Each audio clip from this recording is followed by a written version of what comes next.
Muito bem, povo de Deus. Nesse encerramento eu quero ler com você o que está em Atos 1. Nós temos uma ceia para celebrar. Atos 1, do versículo 1 até o versículo 11. Em meu livro anterior, Teófilo, escrevi a respeito de tudo o que Jesus começou a fazer e a ensinar, até o dia em que foi elevado aos céus, depois de ter dado instruções por meio do Espírito Santo aos apóstolos que havia escolhido. Obrigado. Depois do seu sofrimento, Jesus apresentou-se a eles e deu-lhes muitas provas indiscutíveis de que estava vivo. Apareceu-lhes por um período de 40 dias, falando-lhes acerca do reino de Deus. Certa ocasião, enquanto comia com eles, deu-lhes essa ordem: não saia de Jerusalém, mas esperem pela promessa do meu Pai, da qual falei a vocês. Pois João batizou com água, mas dentro de poucos dias vocês serão batizados com o Espírito Santo. Então, os que estavam reunidos lhe perguntaram: Senhor, é nesse tempo que vais restaurar o reino a Israel? Então os que estavam reunidos, ele lhes respondeu. E ele lhes respondeu: não compete a vocês saber o tempo ou as datas que o Pai estabeleceu pela sua própria autoridade. Mas receberão poder quando o Espírito Santo descer sobre vocês, e serão minhas testemunhas em Jerusalém, e em toda a Judéia e Samaria, e até os confins da terra. Tendo dito isto, foi elevado às alturas enquanto eles olhavam, e uma nuvem o encobriu da vista deles. E eles ficaram com os olhos fixos no céu, enquanto ele subia. De repente, surgiram diante deles 2 homens vestidos de branco, que lhes disseram: Galileus, por que vocês estão olhando para o céu? Esse mesmo Jesus, que dentre vocês foi levado aos céus, voltará da mesma forma como o viram subir. E o povo de Deus diz: amém. Vamos orar um pouco mais. Senhor, permanece conosco nesse momento de ministração da Tua palavra, na autoridade do nome de Jesus. Senhor, que caia por terra os inimigos de Deus e seja estabelecido nesse lugar a Tua presença, o Teu governo e a Tua autoridade, no nome de Jesus. Amém. Aleluia. Irmãos, eu coloquei o título nessa palavra como Cumprindo Nossa Missão, e o autor do livro de Atos, que a gente chama de Atos dos Apóstolos, mas eles são Atos do Espírito Santo. Lucas narra, no Evangelho de Lucas, a trajetória de Jesus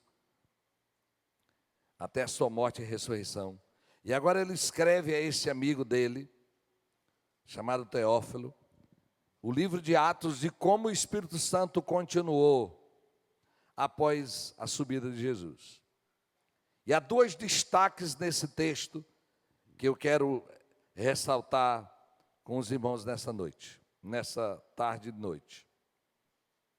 Primeiro, irmãos, Jesus relembra tudo o que ele ensinou a respeito do poder do alto que haveria de vir, e ele pede aos discípulos que eles não saíssem de Jerusalém, que eles esperassem até que esse poder fosse derramado. E aí, em uma festa grande judaica chamada Festa do Pentecostes, o Espírito Santo desceu naquele grupo que era em torno de 120 pessoas, e uma manifestação extraordinária do poder de Deus aconteceu naquele lugar.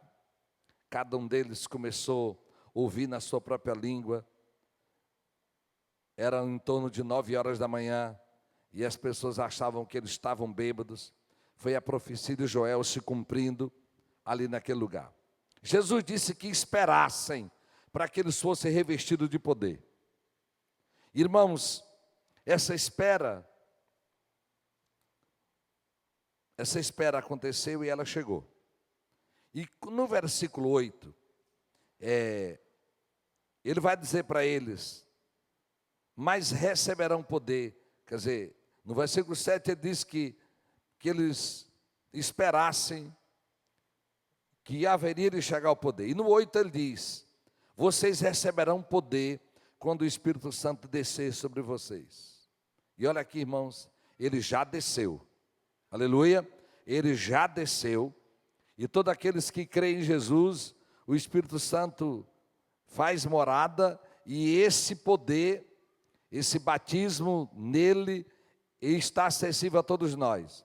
O Espírito Santo vem e nos convence do pecado, da justiça e do juízo, habita em nós, mas ele é o capacitador da obra, o poder dele. O Senhor diz: fique em Jerusalém e espere, até que do alto sejais revestido de poder. O evangelho não seria completo até a descida do Espírito Santo. A igreja já existia porque Jesus tinha criado ela. Os apóstolos já ministravam, já pregavam, já curavam. Mas agora, com o poder, a igreja estava completa. E o Senhor traz uma missão para eles. Ele diz: quando vocês receberem poder, vocês serão minhas testemunhas em Jerusalém, em toda a Judeia e Samaria e até os confins da terra. Jerusalém era a cidade, o estado era a Judeia, Samaria era outra província, e os confins da terra eram todas as terras longínquas. Nós queremos que nossa Jerusalém é imperatriz, nossa Judeia é o Maranhão, nossa Samaria é o Brasil, e os confins da terra são todas as nações, todos os povos que precisam ouvir de Jesus. Meu pastor José Rodrigues coloca confins da terra como todos os povos que ainda não ouviram do Evangelho. Coloca os confins da terra como sendo cada tribo, cada povo que ainda não ouviu o Evangelho ou que não tem a palavra do Senhor escrita, um lugar onde o Evangelho ainda não foi ouvido. A igreja de Jesus, irmãos, tem essa tarefa. Hoje pela manhã, meu filho, não sei, melhor aí, ok. Hoje pela manhã, irmãos, eu comecei a fazer uma descrição de como esse evangelho chegou a nós. Há 500 anos atrás, ou um pouco mais, Portugal e Espanha, motivados, entre os muitos motivos, eu não quero recontar a história, mas foi pensando em evangelização, que eles se lançaram também de lá para cá. No mínimo, não, o motivo não era esse, mas irmãos, em cada caravela tinha padres, e muitos deles, também o propósito era isso. A primeira coisa construída foi uma cruz, uma primeira missa, logo que desembarcaram aqui. Nós somos herdeiros de um país cristão, um cristianismo com muitas aberrações, muita cultura que não é bíblica, com muita coisa contrária à palavra. Mas, meus irmãos, aquele grupo de pessoas que se lançaram de lá para cá, eles se lançaram num propósito de também trazer o evangelho. Um evangelho meio violento. Os mais velhos aqui devem conhecer um ditado que a gente diz, entre a cruz e a espada. Quem conhece isso? Pois é, entre a cruz e a espada, é porque os povos indígenas, principalmente, um padre de lado com uma cruz para ele se submeter ao batismo e um soldado do império. Se ele não quisesse ser cristão, ele morria. Então foi assim que a evangelização aconteceu. Uma evangelização clássica, né? O cara não tinha opção. Ou morre ou vira cristão. Cara, eu vou me batizar. E submetia ao batismo. Essa foi uma evangelização truncada, muito violenta, mas é como eles entendiam. É o que eles podiam fazer. E quando você for num país que não tem nenhuma cultura cristã, você vai entender o que eu estou lhe dizendo. Quando você vai na Índia e outros lugares, que você vê uma cruz, não quer saber de que ela é, se é de um ortodoxo, se é de um católico romano, mas quando você vê uma cruz, você diz, meu Deus, ali tem alguém que entende um pouquinho do que o Senhor é, tem uma ideia de quem é Deus, de quem é Jesus. Há 500 anos, nós somos colonizados por um país de uma cultura cristã, se não era cristão.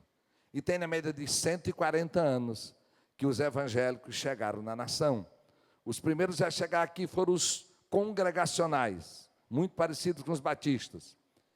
Em 1857 chegaram os presbiterianos, obrigado. E os presbiterianos, depois vêm os batistas. Em 1910 chegaram o povo mais parecido com a gente, que são os pentecostais. Vieram para dentro de uma igreja batista em Belém, não eram americanos, eram suecos, mas vinham do avivamento da Rua Azusa, nos Estados Unidos.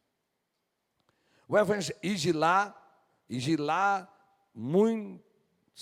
centenas de missionários norte-americanos que vieram para cá, morreram demais de febre amarela, em um país que ainda era reinado, quando os primeiros missionários chegaram, era reino, e a Igreja Católica Apostólica Romana, quem batizava era ela, então, certidão de nascimento era o batistério na igreja, certidão de casamento era quem casava na Igreja Católica, e também só podia ser enterrado nos cemitérios delas.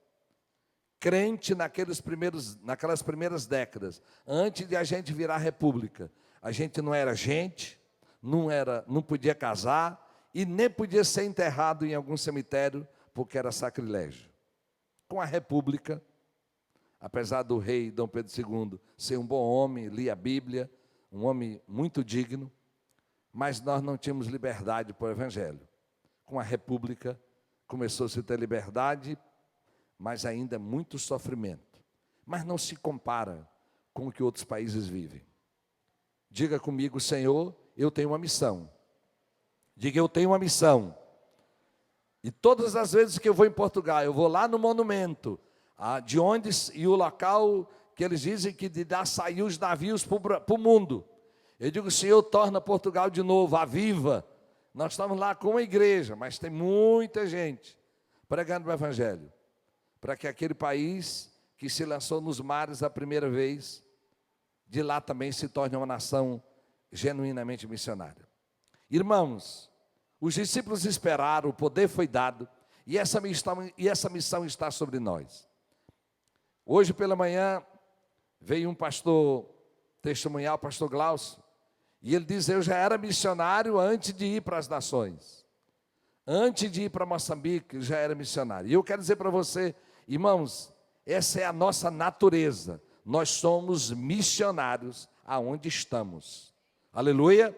Aqueles que vão para missões transculturais, para um povo indígena, ou para um povo fora do nosso país, ele vai continuar fazendo de uma maneira diferente aquilo que faz aqui. Diga comigo, Senhor, me torna um missionário aqui. Vamos dizer comigo? Senhor, me torna um missionário aqui. O fato de evangelizar, de anunciar o evangelho para as pessoas, nós estamos ajudando nessa tarefa da igreja, que é a tarefa de tornar a igreja missionária. Irmãos, esse poder está conosco, as chaves estão com a igreja. A igreja tem autoridade. A igreja tem autoridade de abrir as portas do inferno para retirar de lá, para levar Jesus, homens e mulheres.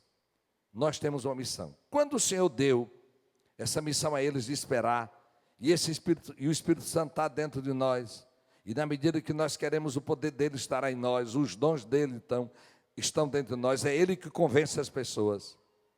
Mas, irmãos, tem algo extraordinário, que é a segunda coisa que eu quero destacar. No dia que Deus estabeleceu a igreja na sua missão missionária, missiológica, embora Ele já tinha ensinado, olha o que Ele diz no versículo 10 e 11. E eles ficaram com os olhos fixos no céu, enquanto Ele subia. De repente, diante dele, 2 homens vestidos de branco. O versículo 9, coloca o 9 aí, meu filho. Diz que, tendo dito isso, foi elevado às alturas enquanto eles olhavam, e uma nuvem o encobriu da vista deles. Mas o 10 diz que eles continuaram olhando com os olhos fixos no céu, enquanto ele subia. E de repente surgiram diante dele 2 homens vestidos de branco, que lhes disseram: Galileus, por que vocês estão olhando para o céu? Este mesmo Jesus, que dentre vocês foi elevado aos céus, voltará da mesma forma como viram subir. Diga aleluia. Diga Maranata. Ora vem Senhor Jesus. No dia em que a igreja recebeu a missão, e tudo indica que essa missão foi dada no Monte das Oliveiras, a gente também crê que é no Monte das Oliveiras que Jesus irá a segunda vez. Ele não disse que era naquele lugar, mas disse que, como estavam vendo ele subir, ele haveria de vir. Irmãos, a missão da igreja anda comitantemente com o anúncio da volta de Jesus. A missão da igreja é de anunciar o Salvador em toda a terra, é crendo na volta dele, na segunda vinda dele. E Jesus, muito claro, quando nos comissionou como igreja, nos disse que nessa comissão nós vamos trabalhar até o dia que Jesus voltar. Que da mesma maneira que ele foi, ele virá. E é impressionante como o sobrenatural chegou ali 2 anjos para dizer para aqueles homens algo que Jesus já tinha falado. Jesus já tinha ensinado sobre a sua volta, mas eles vieram como que selar essa convicção. Irmãos, a Bíblia diz que no dia de Noé, as pessoas casavam, davam em casamento, compravam e vendiam. Ele anunciando uma chuva, que as pessoas ficavam rindo dele. E de repente aquela chuva chegou. Eu sei que hoje muita gente vive como se Jesus não voltasse. Muita gente vive como se Jesus não voltasse. Eu quero dizer para você que Ele vai voltar. Aleluia. Talvez se você ler a Bíblia, você vai dizer: pastor, mas o Evangelho tem que ser pregado em toda a terra. Irmão, isso não é problema.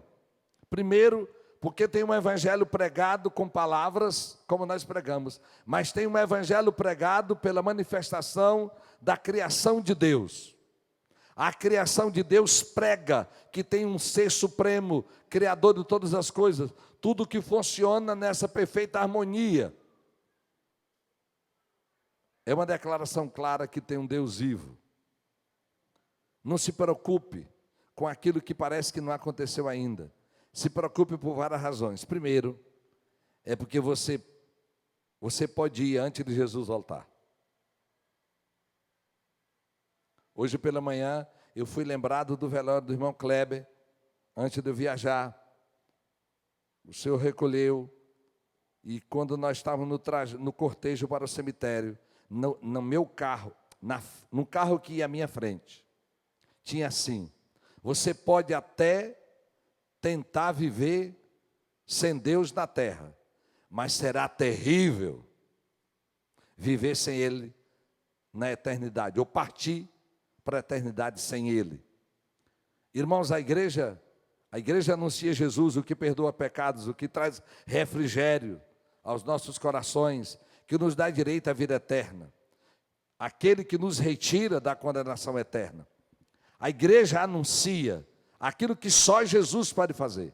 Onde tem um cristão em toda a terra, ele sabe que ele está prestando adoração a Ele, sabe que Ele é o único Senhor, o único Salvador e o único Senhor. Mas onde tem um cristão, nós estamos dizendo: esse Jesus que um dia subiu, haverá de voltar. Missões, irmãos, é a tarefa da igreja de anunciar esse Evangelho. E olha aqui para os irmãos, daquele grupo de 120 pessoas, no poder do Espírito Santo, esse evangelho chegou até nós. Aleluia! E pela 100ª vez ou 1000ª, deixa eu lhe dizer, essas bandeiras que estão aqui e o que nós fazemos como igreja, porque, irmãos, nós só servimos para isso, para adorar o Senhor e para levar outros a adorar Ele. A gente constrói templos, a gente faz algumas coisas, nós não somos muito de construir, mas vamos construindo, porque a tarefa nossa é levar esse evangelho a todas as nações. Quando a gente faz o bem, é para que Jesus seja glorificado. Quando nós trabalhamos na recuperação de pessoas, com crianças, na prevenção, nós queremos que elas conheçam Jesus, porque só Ele pode transformar a vida das pessoas. Só Ele. Nós não pregamos uma filosofia, nem uma cultura. Nós pregamos a verdade do evangelho. Diga comigo, eu tenho uma missão. E essa missão vai até que Jesus Cristo volte. Aleluia! Até que Jesus Cristo volte. Irmãos, de manhã eu falei e esqueci de dizer. Nessa viagem, eu lembrei de algumas coisas que são fortes na minha vida. Primeiro, eu entendia, até os meus 15 anos mais ou menos, que todo crente era missionário. Eu não tinha a compreensão de que tem crente que não faz missões. Porque eu nasci numa igreja assim. Nasci na fé com 10 anos de idade, mas com 12, 13 anos, nós alugávamos um Toyota Bandeirante para fazer culto naquelas fazendas que só ia Toyota para atravessar lama e areia. Quem me ganhou para Jesus foi uma missionária. Quando eu aceitei Jesus, já foi orando por uma missionária chamada Valnice Milhões, que era missionária na África, que é a apóstola Valnice Milhões. A minha cultura era de missões. E quando eu fui para o seminário da mesma maneira, e como pastor da mesma maneira. Irmãos, e eu sei, olha aqui para mim, você quer gerar alegria no coração de Deus? Você quer ver Jesus sorrindo para você? Seja instrumento para salvar almas. Aleluia! Nesses dias agora eu fui numa congregação que nós abrimos a 385 quilômetros do Recife, no interior do sertão de Pernambuco, que é uma cidade chamada Afogados da Engazeira, e tem um distrito 18 quilômetros, um povoado. Lá não tinha nenhum crente. Há 26 anos atrás, um grupo de irmãos da Assembleia de Deus, de um outro povoado chamado Serra Branca, decidiram fazer um culto naquele lugar, ou 26 anos ou 27 anos. E eles pediram uma luz, eles deram, encostaram o caminhão, e quando eles estão começando a montar o som, do fundo dos quintais das casas, começaram a vir pau, pedaço de pedra, barro. E aquele grupo de irmãos foi obrigado a ir embora, porque não tinha como fazer aquele culto. Mas uma irmã saiu dali chorando, porque ela nunca tinha visto aquilo. E ela saiu dali orando todos os dias por aquele povoado que se chama Serra da Carapuça. Orando todos os dias. Eu era pastor no Recife, vim pregar em Serra Talhada e veio um irmão comigo.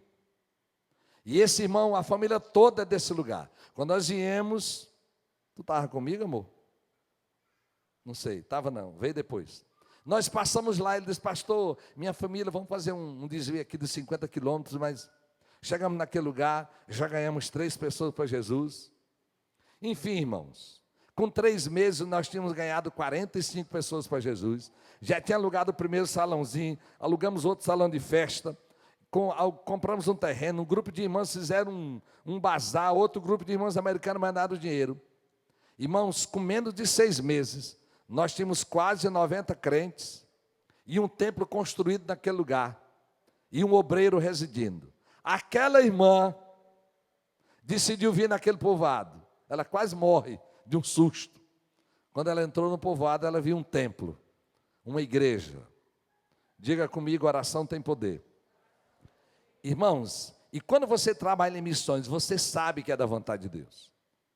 Você sabe que é da vontade de Deus. E agora, nesses dias lá, os homens que há 20 anos era bêbado, que botavam uma na cabeça, agora é um dirigente, um levita. As meninas que tinham 4 anos, agora tem 24. Uma das filhas disse, pastor, a mãe disse também, que eu não lembrava, que ela dizia: maninha, eu acho que o pastor Nonato gosta de bêbado, que ele bota a mão na cabeça do meu pai, de painho.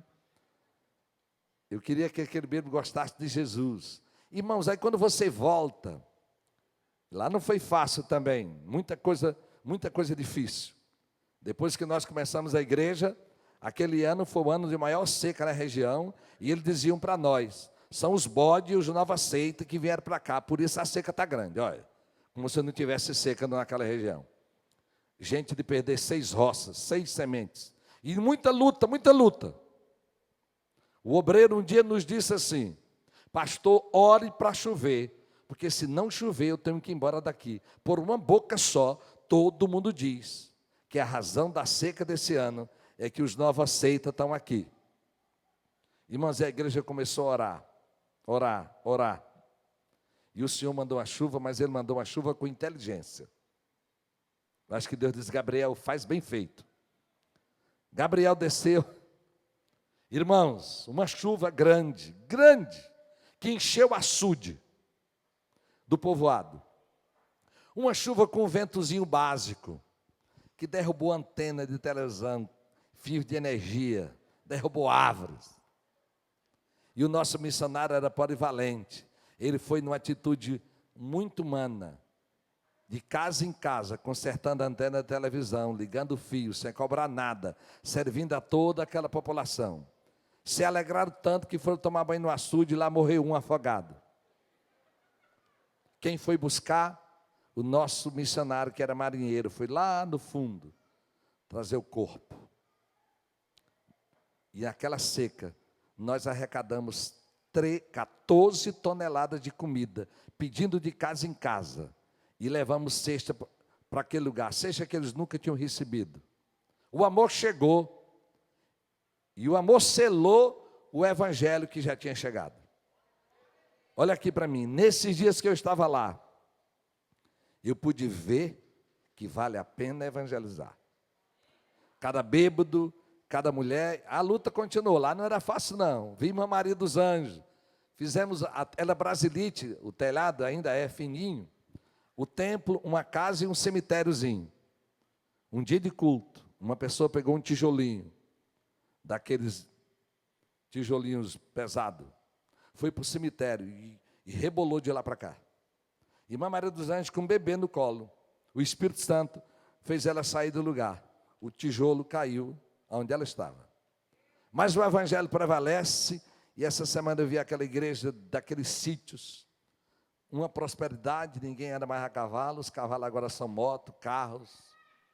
O evangelho prospera para a glória de Deus, porque um dia foi anunciado. Aleluia! Porque um dia foi anunciado. Então olha aqui, povo de Deus, diga comigo: eu tenho uma missão. Você vai abrir sua boca, vai cooperar conosco no que estamos fazendo aqui. Ontem, essa semana eu vi a nossa missionária, uma das nossas missionárias, está faltando cobrir um galpão lá na África. Eu digo, em novembro, até novembro a gente vai cobrir esse negócio. Porque é com essa oferta que nós vamos concluir. Missões, irmãos, se você estiver fazendo missões, você vai ter certeza que está fazendo o que Jesus mandou. Tem muita coisa que a gente faz que Jesus não mandou. Não sei nem se Ele mandou comprar esse telão. Eu não sei nem se essas blusas de preto, essas meninas atrapalhando a gente no culto, não sei. É possível que tem coisa que Jesus não mandou fazer. Olha aqui. Mas Ele mandou fazer missões. Aleluia. Aleluia. Aí talvez seja por isso que a gente compra esse negócio. É verdade, né, amor? Diga comigo: Senhor, eu tenho uma missão e vou cumpri-la com a tua ajuda. Aleluia.